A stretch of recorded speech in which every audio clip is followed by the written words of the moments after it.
Preeti madam, please join with the audio.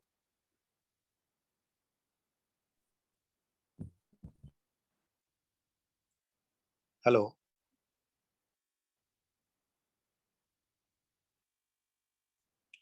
Dr. Sharma, please join with audio.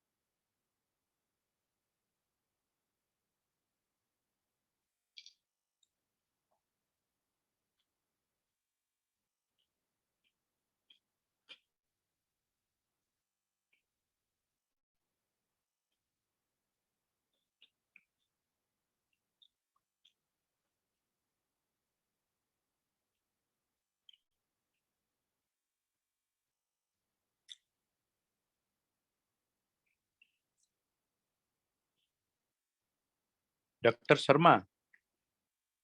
Hello. Dr. Sharma, please rejoin.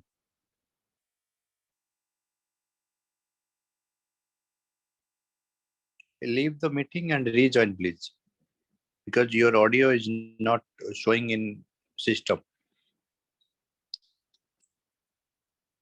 Hello, Dr. Sharma.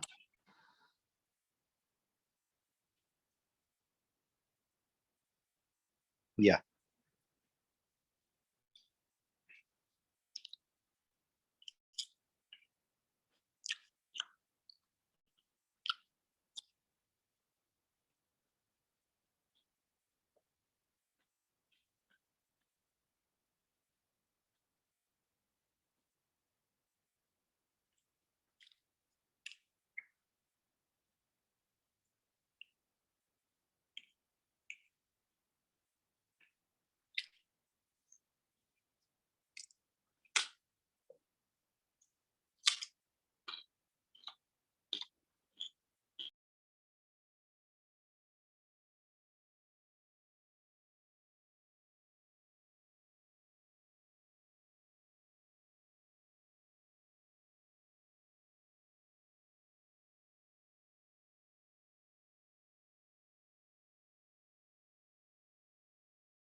Good evening. Welcome to World Human Sciences and Management Conference 2021-22. Invitation to Global Dialogue on AGNOTOLOGICAL Context, Disciplinary Practices of Social Sciences and Policy Frames, an initiative towards think time and rethink episteme. Distinguished participants, partakers, it's a glorious moment to extend my warm wishes on behalf of Center for Adivasi Research and Development.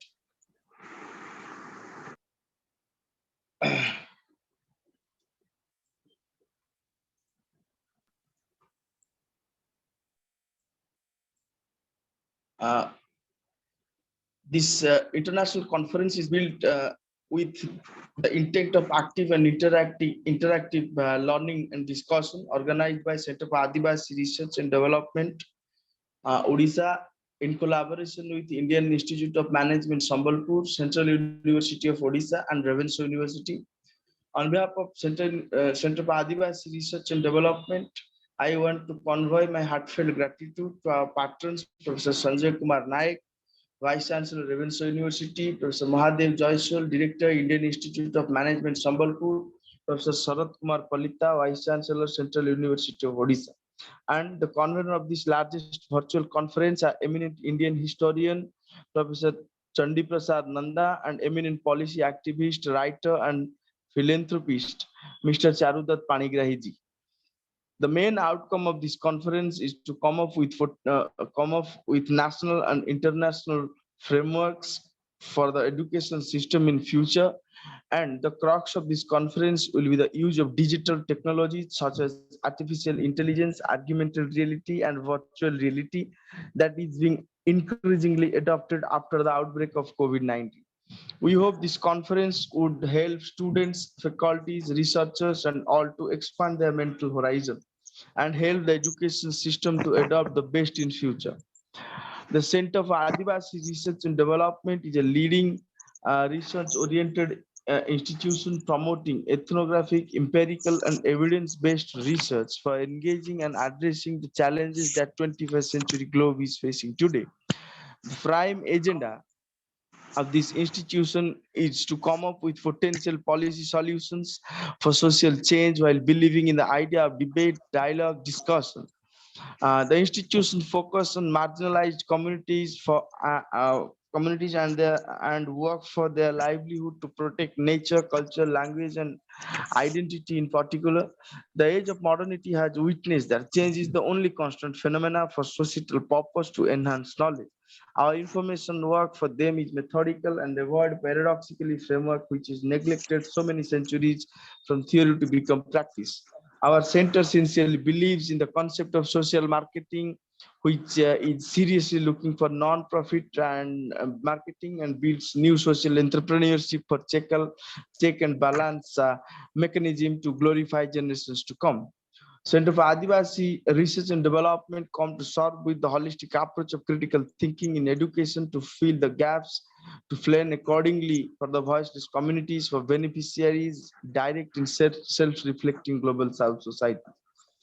It gives me tremendous contentment to introduce the most esteemed personality of today's symposia, none other than Professor Preeti Priyam Mishra ji. Professor Mishra is working as an assistant professor of sociology at National Law University, Assam. Hello. She has done her graduation in sociology from Maitreyi College, Delhi University, MA in corporate sociology from Madras University, She got the university first rank in the said course. She also currently pursuing her PhD from the Department of Sociology, Pondicherry Central University. The area of her research is the problem, plight, and politicization of the situation of the Bengali Muslim migrant women in Assam. Professor Sharma has been associated with the Department of Sociology, Guwahati University as a guest faculty for the Master of Arts program. She has qualified UGC NET and had been receiving the Junior Research Fellowship from UGC. She had attended many prestigious workshops and training programs across the country. Her area of academic interest include social theory, research methodology, gender and society, crime and society, corporate social responsibility, etc. Apart from her teaching responsibility, she is also uh, a liaison officer. Then her hobbies are including cooking, travel, and making seminars and these kind of workshops. So thank you, ma'am, for joining us in World Human Sciences and Management Conference. Your topic is suggested by you is uh, issues of tribal development in Northeast India, which is definitely be an eye-opening session for all of us. We are eagerly waiting to listen you. So with this note, I stop here and invite Professor Preeti to initiate her talk. Over to you, ma'am. Thank you so much, Mr. Rudra Narayan Das. Am I audible?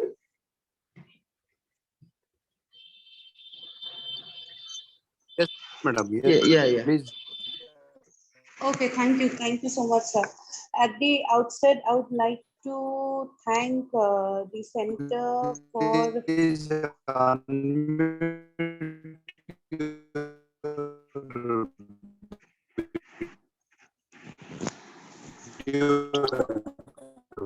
a very good evening to all present. Uh, the technical, side is not really my forte, so there were some problems logging in and connecting and trying to connect. Anyway, thank you so much for such a wonderful introduction, Mr. Rudra Narayan Das, and I would fail if I would fail in my duty if I, at the very outset did not express my gratitude to Dr. Bikram Jena, Director, Center for Adivasi Research and Thank you, Development. ma'am. It is but for his persistence and his faith and tremendous belief in my potential that today I am here, at least having these, courage to, stand and speak before you. Thank you so much, Mr. Dr. Bikram Jena, the wonderful humanist and academician that you are. You have managed to create this wonderful platform of distinguished academicians who come together and, present and deliberate. I have had the fortune of attending some of your international lectures, and I must say the kind of deliberations that happen is quite, overwhelming. So thank you so much for that beautiful introduction, but one correction remains to be done. I am no longer a PhD student of Pondicherry University. For whatever reasons, I could not, I'm not continuing the course anymore. So anyway, thank you so much for that introduction. And as you had rightly stated, the topic that I wanted to speak on was issues of development, issues of tribal development in the northeastern part of India. With regard to that, the issue as such, let me first, assuming that we all know what the northeastern part of India is, but going by my past experience and, for everybody's knowledge, it is the northeastern front, extreme northeastern side of India, which consists of 8 states, including the state of Sikkim, Arunachal Pradesh, Assam, Manipur, Meghalaya, Nagaland, Mizoram, and Tripura. And it is a cluster of 8 states and an extremely polyethnic, heterogeneous. One of the striking characteristics of this particular part of the country is its cultural and ethnic diversity. So it so happens that when we look at India from the point of view of the presence of the tribal population, you'll find that the northeastern part of India happens to be the most, populous in terms of the presence of tribal people and the tribal identities, the multitude of tribal identities. So to speak, also, the northeastern part of India is known for many other reasons, but since the topic of today's deliberation is, the issues of development, I have decided not to, for the sake of everybody's benefit, not to go too generic about, all aspects of development in general, but talk about one particular case study.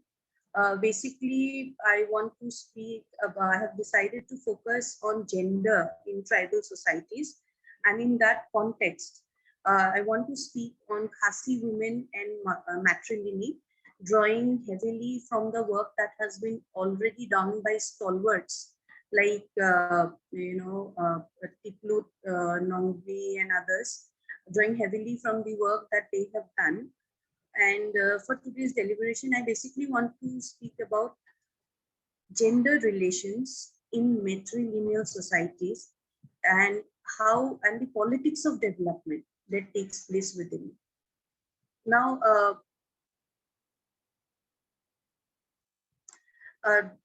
Dr. Jena, I hope that's fine and permissible as per the, the plan of the day, and it suits the Absolutely, madam. You go with this.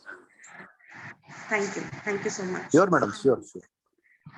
So basically, when we talk about matrilineal societies, a lot of the time the two, while teaching people, my students of undergraduate level sociology and others, the two things, the two societies that instantly strikes up in our mind is that of the Nayars in Kerala and the Khasis of Meghalaya.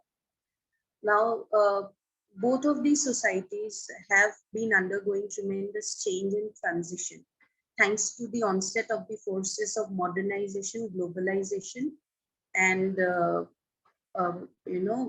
everything else that comes, industrialization, etc. Now, the question that arises is, what are the kind of changes, or what are the kind of changes that a matrilineal society can go through? Now, we are quite aware, I'm sure, quite aware of the fact that since the 1900, early part of the 20th century, there have been challenges to the matrilineal structures, especially within the Nayar society as well, when challenges have been coming towards, in terms of the laws pertaining to succession, in terms of the laws that exist in the society pertaining to inheritance and marriage and the joint family. So what happens is that over a period of time, similar strands of changes are also visible within Khasi society. And what makes it very, very interesting is that, this politics, we have had some societies, some tribal societies, which have, been matrilineal in its essence, and then it has moved more and more closer towards patriarchy and patrilineal as a result of these forces of modernization. Now, modernization itself is there is a lot of reflexivity involved these days when we talk of modernization. But however, for the purpose of this lecture, we'll try to first understand the matrilineal structure that exists within Khasi society, and then try to understand the challenges in terms of the Khasi custom of lineage bill by the bill which has now become the Khasi Custom of Lineage Act in the year 2005, and the debates that led, the kind of issues that emerged, the debates that emerged during the enactment of the act, and the kind of the gender politics and the politics of, patriarchy and patrilineal that we find emerging. So we'll try to have a understanding of the same. Now, we know that the Khasi society is a matrilineal society. A very distinctive part of the Khasi kinship organization is the clan.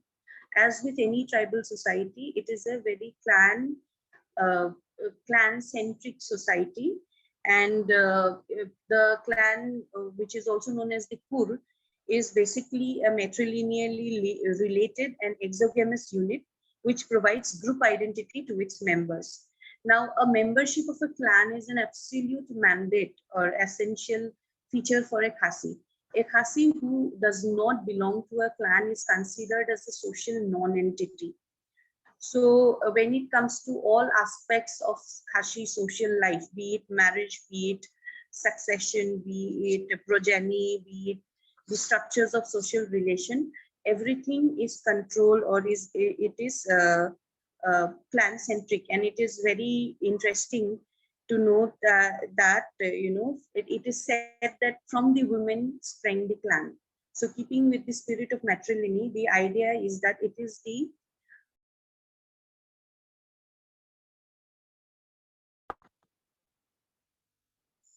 women from whom the clan emerged. Now, sorry for that interruption. I also happen to function as a girls' hostel warden.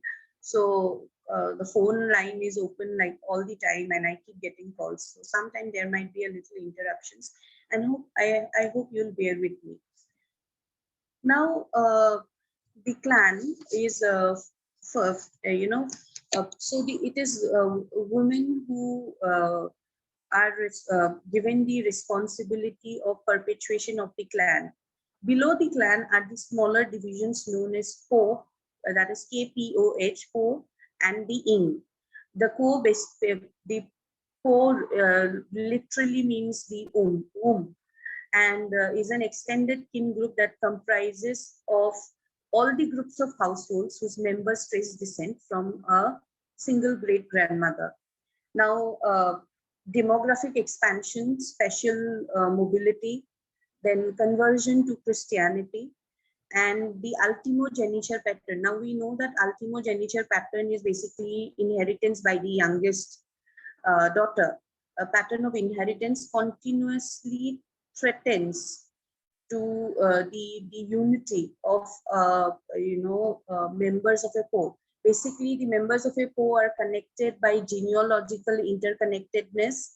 They sometimes have joint land holding, and they share a cromlech. Cromlech is the place where the bones of the dead are deposited, and it is the duty of the youngest daughter who inherits the family identity, who inherits the family, who inherits the clan. It is the duty of the youngest daughter to actually take care of deposit the bones of the deceased in the shame cromlech. It is a expensive ritual and quite elaborate one at that. So the kind of responsibility that along with the inheritance of the family property, it is also the inheritance of duties, inheritance of a lot of duties that the youngest one has to follow. But given the fact that it is a matrilineal system, it is not a matriarchal system. That means the Khasi society is one of the societies where the power of a husband, of a wife, and the father of the daughter is elaborately organized. It means that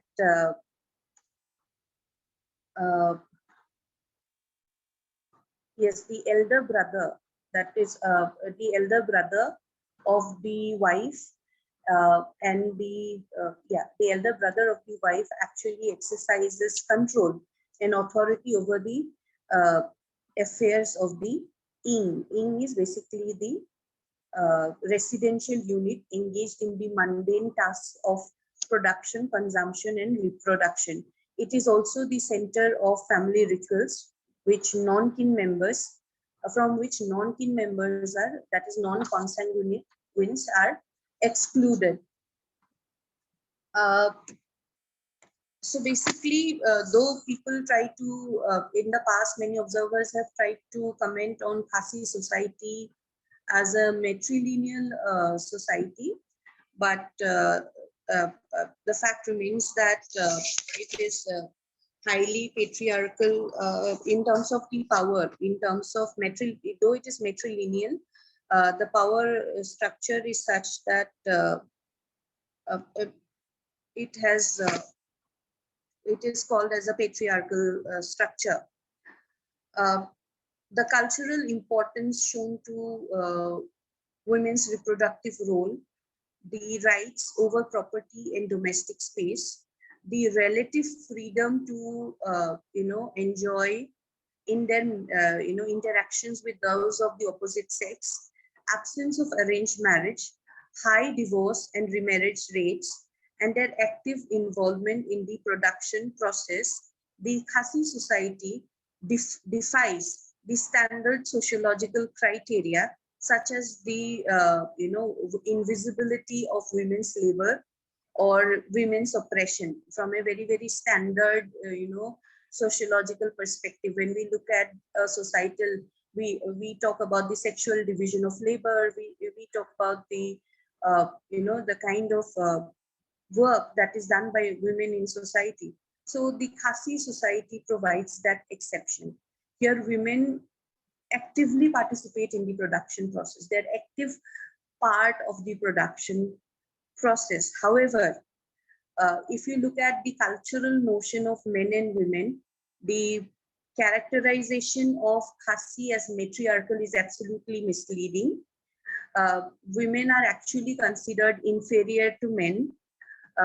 Men are considered as physiologically and intellectually superior to women, despite it being a matrilineal society.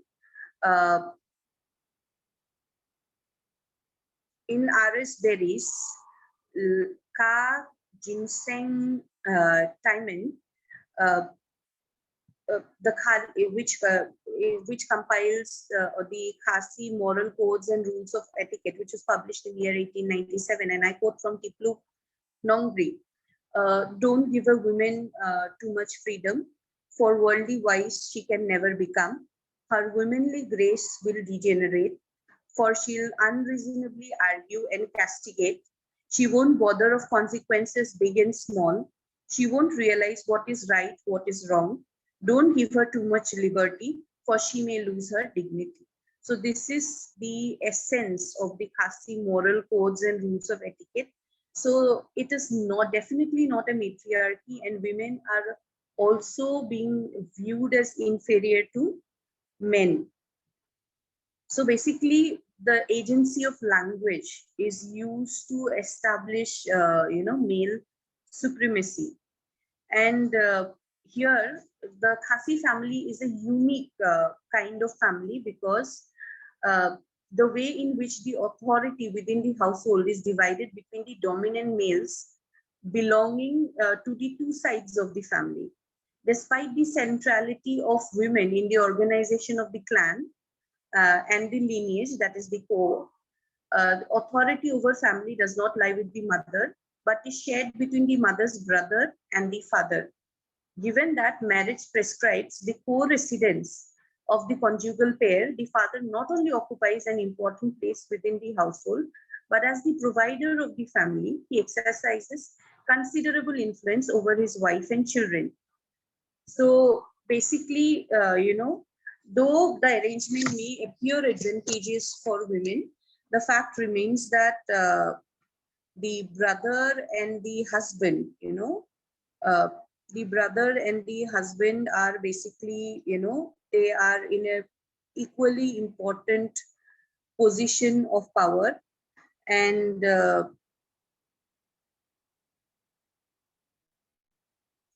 men often face this role conflict when they have to distribute their responsibilities between their natal and their conjugal families.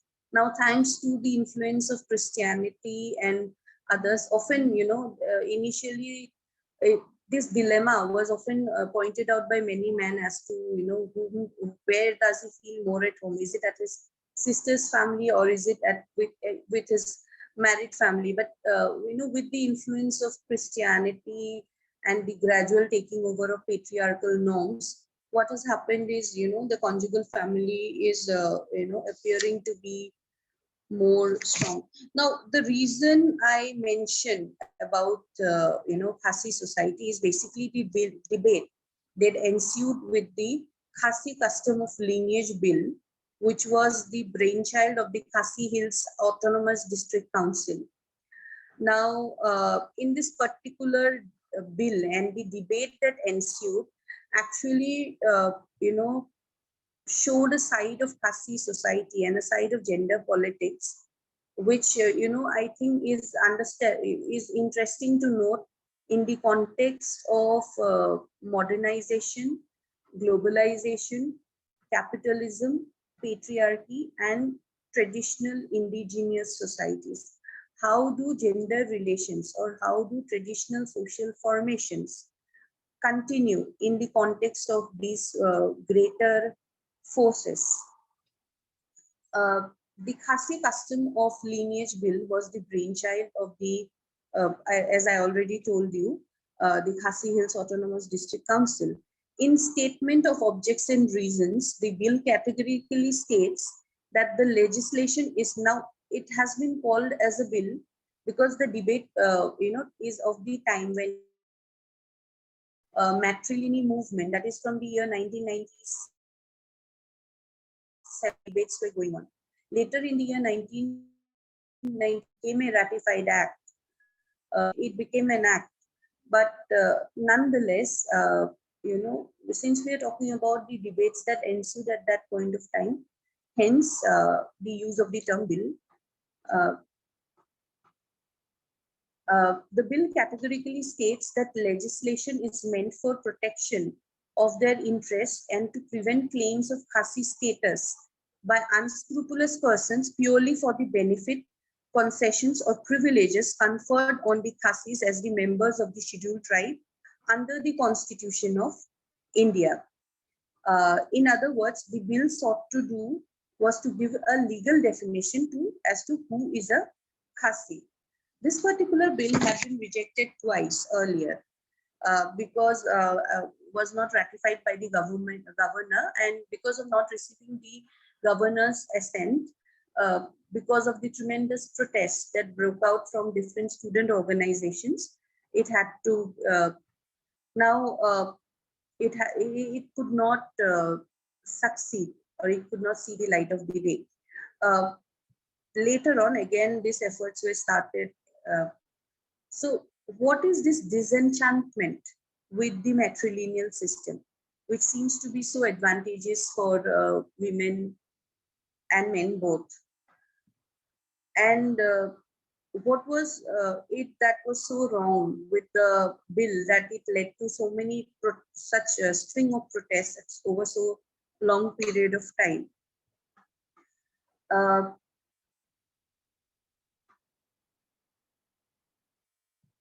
The root of the problem lies in men's Khasi descent ideology, basically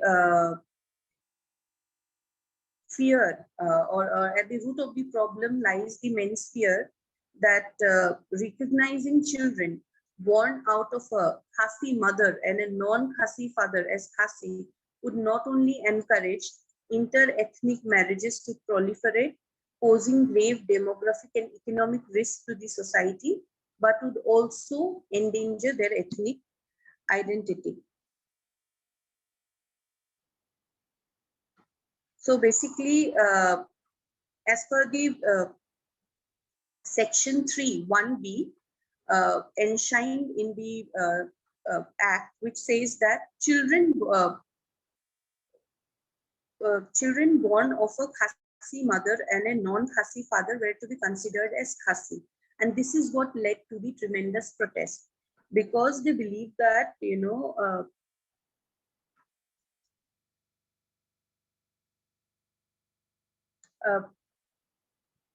the emergence of a new cultural code which informs and redefines the Khasi matrilineal system and the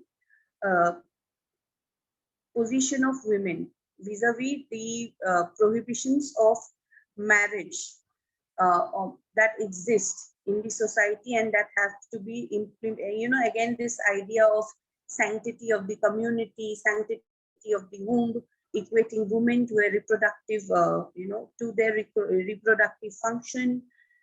And it brings us to the center of that entire debate, where we say that in a patriarchy, a woman is equated to a womb. So this seeks to redefine this particular debate. It sought to redefine the position of the women within the Khasi matrilineal system. The demand to deprive women married to outsiders and the children born of the Khasi identity not only departs from the conventionally prescribed mode of reckoning descent, but also reflects a militant strand of androcentric and racial bias. Now, implicit in this idea is that idea of endogamous marriage, that is marriage within the group, is not only superior to interethnic group, but is also expressive of ethnic loyalty. So by linking endogamy with loyalty to the ethnic group, it tries to secure a firm ideological basis for androcentric policy. And it also explains why in Khasi society particularly, there are a lot of women who go through this dilemma when they deny their children of going for interethnic marriages, because it is equated, or it is considered as equivalent to lack of patriotic feelings, or lack of patriotic notions for the child, for the community, for the tribe.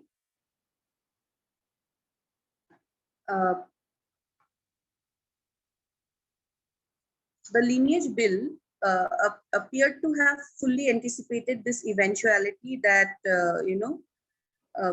that there would be a tremendous amount of controversy which would emerge out of this controversy.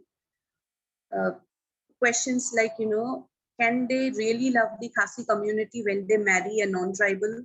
So this tribal versus non-tribal, this idea of tradition versus modernity, this idea of endogamy versus exogamy, and breaking we have entire politics of human autonomy, the politics of right to one's right to make one's own decisions. Now, what happens is, in an ultimogeniture system of the Khasis, the youngest daughter especially is supposed to,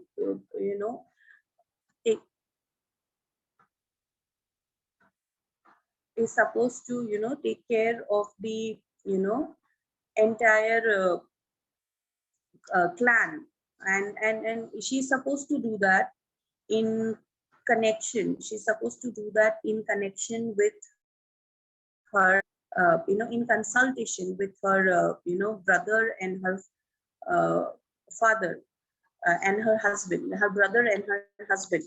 And if she failed to do so, she would risk, getting losing the entire inheritance. Hence, the risk and the responsibility seems to be quite high. And this particular condition that the Khasi lineage bill talks about, where it talks about the Khasi mother and a non-Khasi father can be defined as a Khasi, and the protest that kind of she uh, because the bill further stipulated that a child born of a Khasi mother and a non-Khasi father is a Khasi provided when he or she would belong to the mother's clan and is governed by the Khasi laws of inheritance, succession, consanguinity, and kinship, and failing which he or she stands the risk of being deprived of their Khasi identity. The Khasi identity is important because with that comes the privileges of owning land, owning property, and all the privileges that come along with the being a part of a Khasi identity in a context of a post-colonial society where there are a lot of constitutional privileges also granted to these communities. The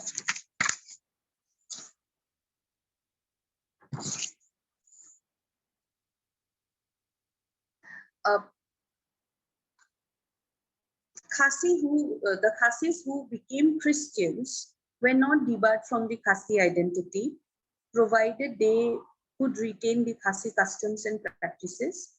However, it ruled that Khasis who had dispersed to other places and had lost their identities may not be treated or accepted as Khasi, and as such may lose their privileges and customary rights of a Khasi over property.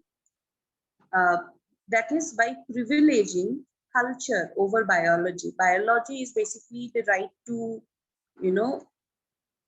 your own, body. And by privileging, that means women had a responsibility to perpetuate the clan. Women had a responsibility to maintain the purity and the, the honor of the community. By privileging culture over biology, the law has made the individual subordinate to the community.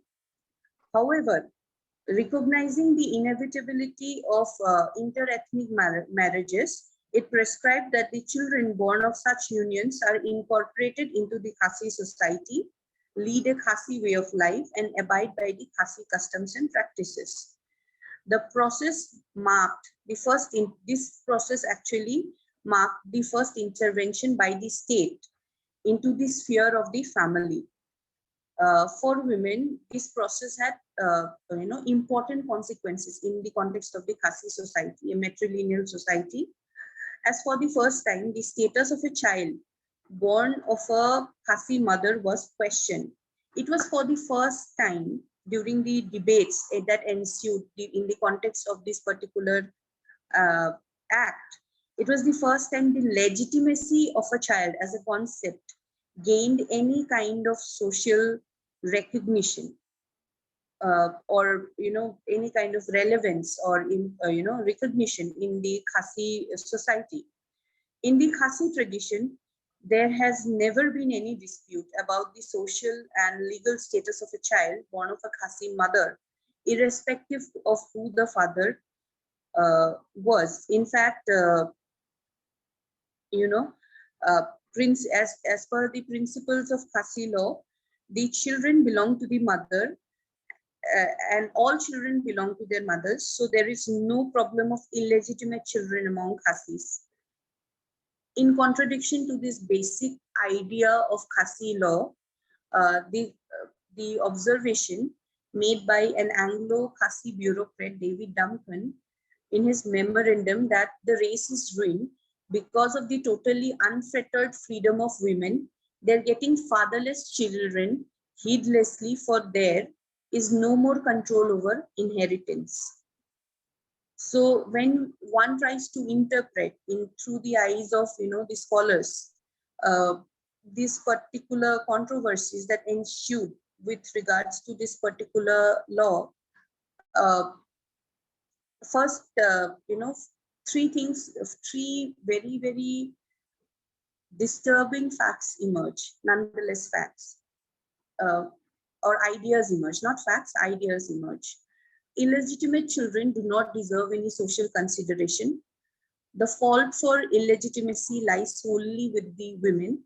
That means, it seems like that when the legitimacy or illegitimacy or the entire process of childbirth is a women-driven process, it seems like men have no stake in the process whatsoever.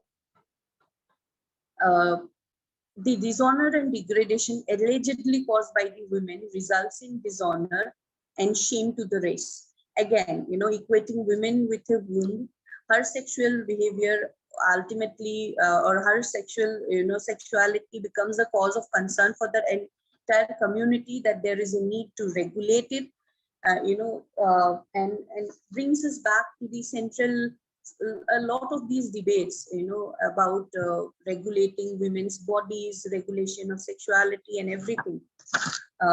In a so-called, not so-called, in a matrilineal society, which is going through a transition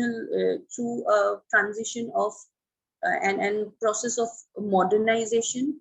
Here, a lot of reflexivity is required, and suddenly the question of legitimacy of children mandates social consideration, and women are made responsible for everything. They have to be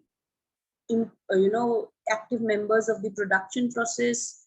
They have to be responsible for maintenance of the clan.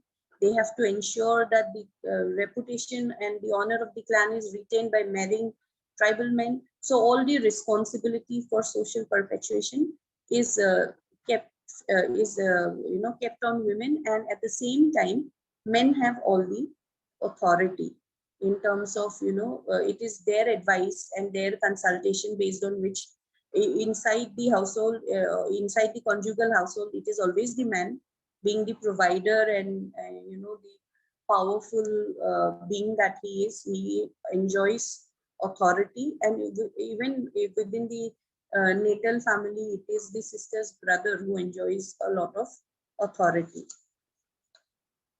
So these assumptions are not only colonial, according to Nongbri, but they are also highly prejudicial to women. Given that conception or act of biological reproduction, it requires a cooperation of both men and women. So all of this has given us, has drawn us to, question certain ideas, the ideas of female sexuality, ethnic identity, and the control of property.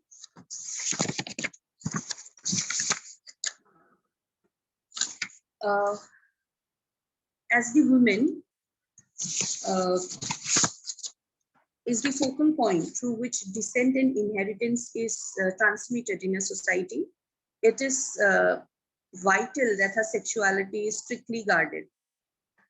Kinship and community play an important role in this regard. Although Khasi women possess considerable freedom in matters of marriage and divorce, the principles of clan exogamy and village endogamy restrict marital alliances within permissible limits. Further, the powers of the mother's brother to censure and the operation of strong social codes condition individual choices. They restrict individual choices to a great extent. So long as the Khasi remain isolated from the outside world, these forces operated below the level of daily consciousness, drawing little attention to sexuality or the symbolism of a woman's body, save the woman is the embodiment, and the fact that the woman is the embodiment of motherhood and children belong to mothers. It is the duty of the mother to perpetuate the race. The advent of colonial rule, social, cultural, political transformations it heralded, pushed the issue of female sexuality to such a stage that gender identity became a politically charged matter. And so again, it was the women's body around which entitlements to property and identity had to be reconstituted and reworked. For example, women who are, children who are born to say, and interestingly, if a man is a Khasi and the woman is a non-Khasi, then the children are supposed to be Khasi.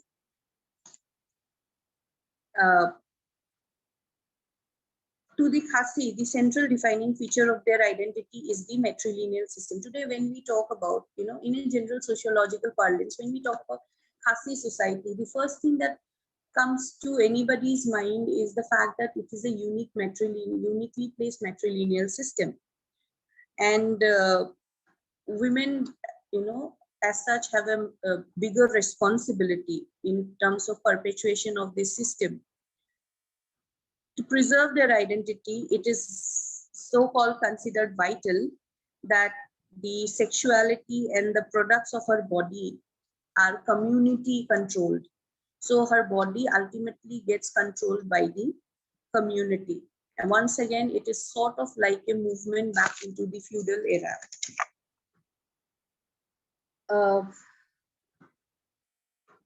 So as it is seen, the process of decolonization, modernization, and so-called economic development, and the rise of this ethnic politics and everything has actually increased the vulnerabilities of women. And if we perceive that the control of women is vital to the interest of men, now in the form of formal law, strict normative codes have come up to regulate women's conduct. And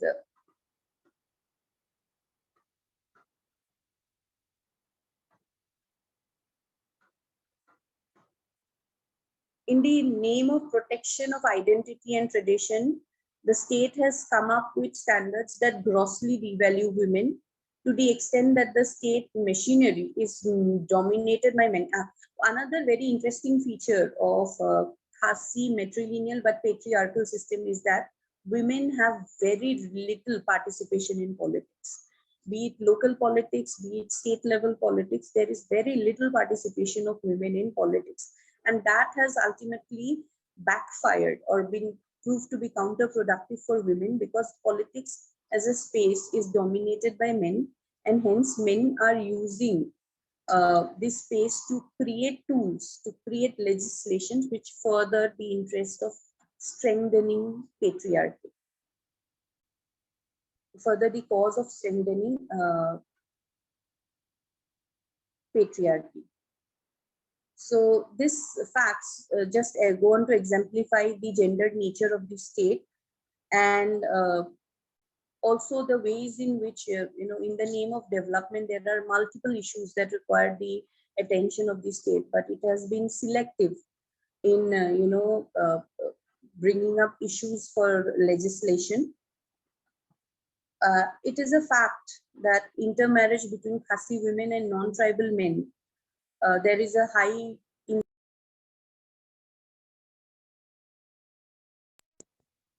it is mainly because of the fact that there is there is a very, very high incidence because of the needs of development, because of the needs of development project, because of the needs of education, because of the needs of intermingling of there are people who come into Meghalaya, there are people who go out of Meghalaya for the needs of modernization. And because of this intermixing and intermingling, and because of the traditional freedom that women, Khasi women have, enjoyed, so there has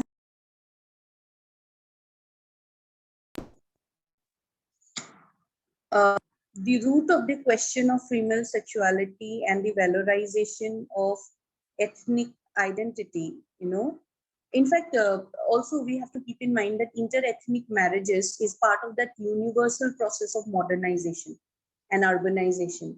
So because of this natural exchange of population and coming together of people, it is only necessary, it is only natural that people would come together and form communities and form modern relationships. So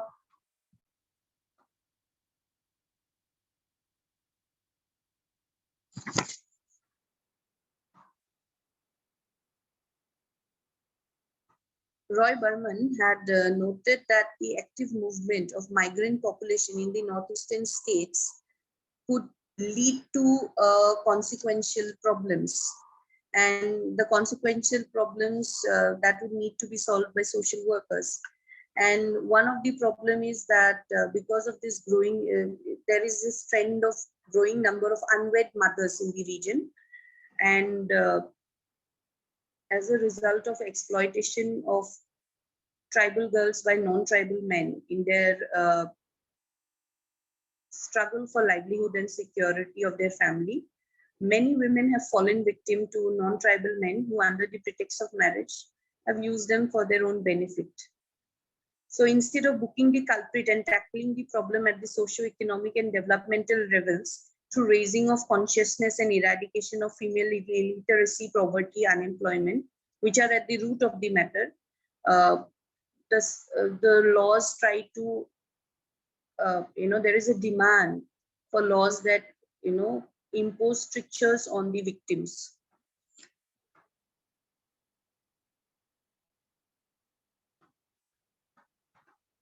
So basically, the unequal relationships between men and women among the Khasi is quite clear from this little discussion,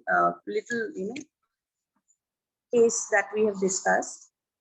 And though matrilineal gave women some autonomy and influence and provided them with institutional support in comparison to their counterparts within patriarchy, but women in the matrilineal societies free of intensive control?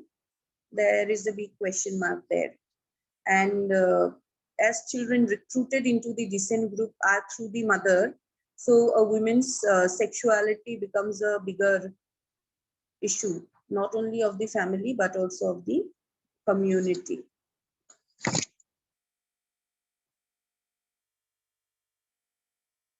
So, in the context of Northeastern development, the issues of development, I think the issues, matrilineal is a is a strong system. It is a traditional system which has been prevalent in the Northeast, and a reflexivity in terms of what is the outcome of modernization, how is the state addressing this issue of modernization and the consequences of modernization, and the big gender question are some things that need to be pondered and thought about. I think with that I'll end my short discussion. I hope it was a little meaningful for all of us.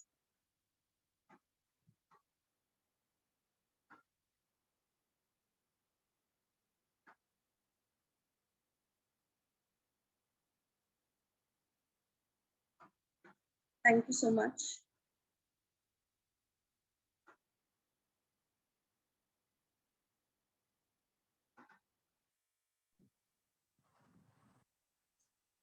Thank you so much, madam. Very insightful, provoking. You spoke very nicely about this particular post scenario, economic and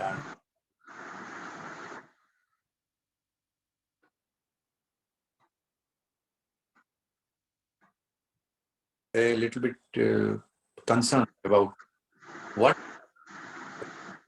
religion. You are a fine sociologist, but I got to know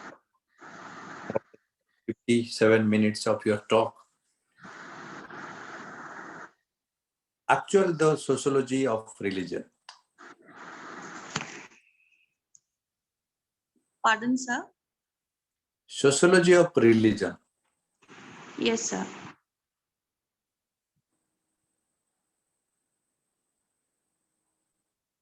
Sir, I could hear only sociology of religion. Was there something else you were saying? Yeah. What is sociology? What is sociology of religion? Yeah. Oh, So basically, it's the that branch of sociology that tries to study religion as a part of society, the role that religion plays as a part of society, and the role of religion in maintaining, as a social force, the different I guess basically trying to understand religion not from the theological perspective but from the social perspective, its role as a social institution. And yeah, I guess that sums it up. Yeah. Many students, madam, if about from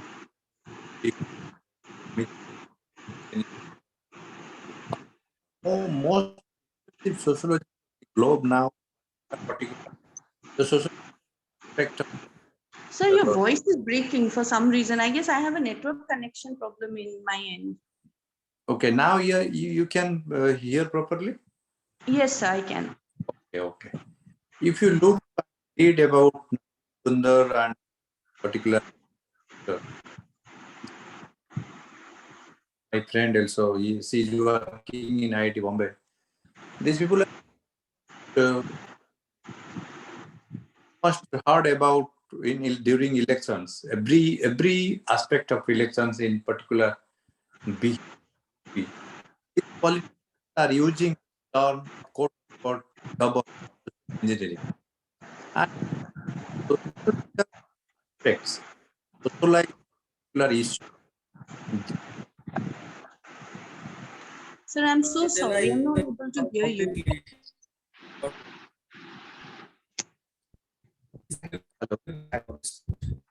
Hello. Hello.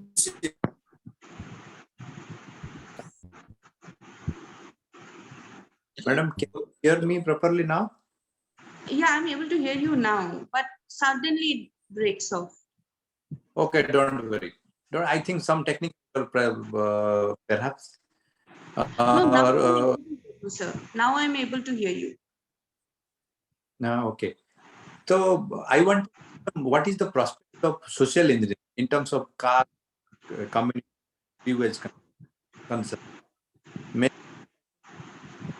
use the term social engineering, and Yes, sir. Social re-engineering. Yeah. during elections, these people are mobilizing electoral process of decolonizing the humanity per se. And what is your idea about quote unquote social engineering means? How to put into cast their read book recast and rise of these books are to speak about social engineering and in your idea social. Sir, I honestly speaking, I believe in the power of micro level changes. Sir, so from first of all, based on what I could gather from your question, is basically my idea about social engineering to rid the society in from different kind of social evils like caste or something. I think I got to that point. So I would only make a small give in my own humble opinion. I believe in the power of micro level, small actions. If we take small actions as individuals, towards, making progressive social change, small actions. Uh, I remember watching a movie once. It was called Pay It Forward. It is a small movie, not some big theoretical sociological idea. But there I saw a child who did a good deed, requested the beneficiary to do 3 more good deeds. And, and it became such a powerful social movement that a journalist one went on to inquire as to what was behind this system of 3 good deeds, where you actually go out of your way and do something good for the society. And later it was found it was a small child who actually had gone on to make the difference.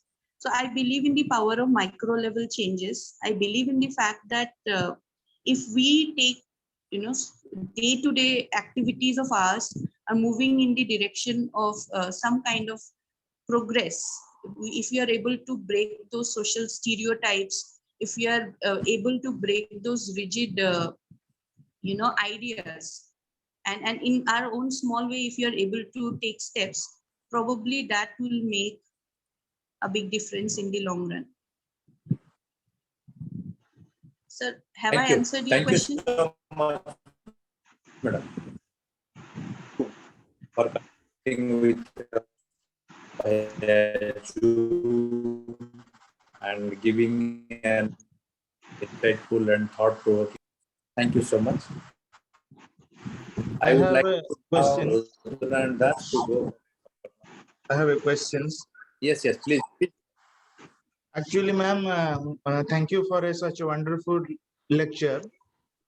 I have a question for you, that we all have seen that a massacre of civilians by soldiers in December last year, which triggered mass protest against the Armed Force Special Power Act, prompted the government to revoke it in some district, and it has been partially withdrawn from 23 district perhaps and several regions of Nagaland too. The draconian martial law like the Armed Force Special Power Act has worsened the situation in the name of national security.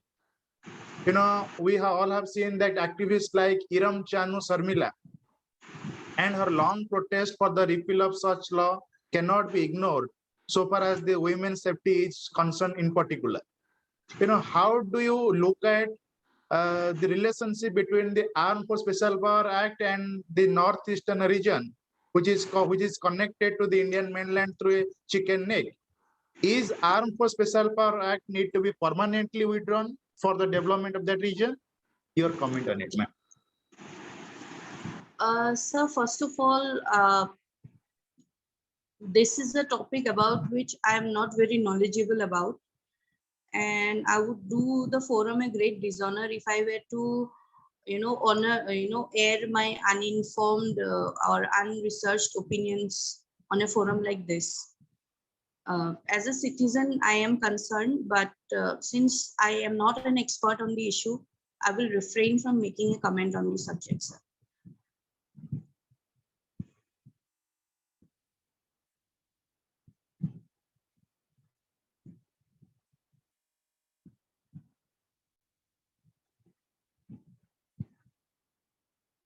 So does that answer you? I hope you understand my dilemma here.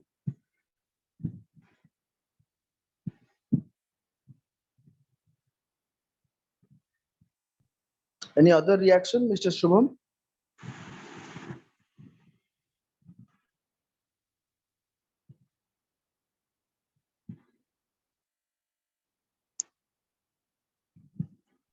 Hello, Mr. Shubham?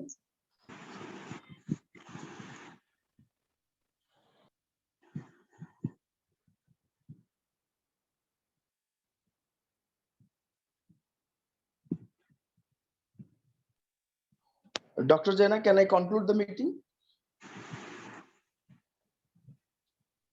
Hello? Yes. Okay. Thank you. Thank you, Professor Sharma, for your wonderful speech on the tribal sphere. That is very serious issue in the 21st century that we have to be addressed in World Human Sciences and Management Conference. Thank you for your wonderful lecture. Thank you all participants joining us Facebook and YouTube live there, and thank you all the institutional supporters, our patrons, Professor Sanjay Naik, Professor Kalita, and Professor Mahadev Joyswal for their institutional support. And I would like to thank our conveners, Professor Chandi Prasad Nanda and Professor Charudatta Panigrahi, for their relentless support and guidance. In this occasion, I would like to thank the Director, Center for Adivasi Research and Development, Dr. Vikram Kesri Jena, for their effort to recognizing such kind of social issues to be addressed in this intellectual gathering. It was very interesting to listen lectures in different perspective and different areas. It was quite helpful to researchers, scholars, and our students to enrich the prosperity of research-based higher education. Definitely, it was important. And thank you, Professor Sharma, for your wonderful lecture also. And I would like to thank every man behind these conference who support us, the entire team of CAD and all the advisors of CAD for this global intellectual gathering. And thank you everyone to be part of this session. Thank you all. The meeting is concluded.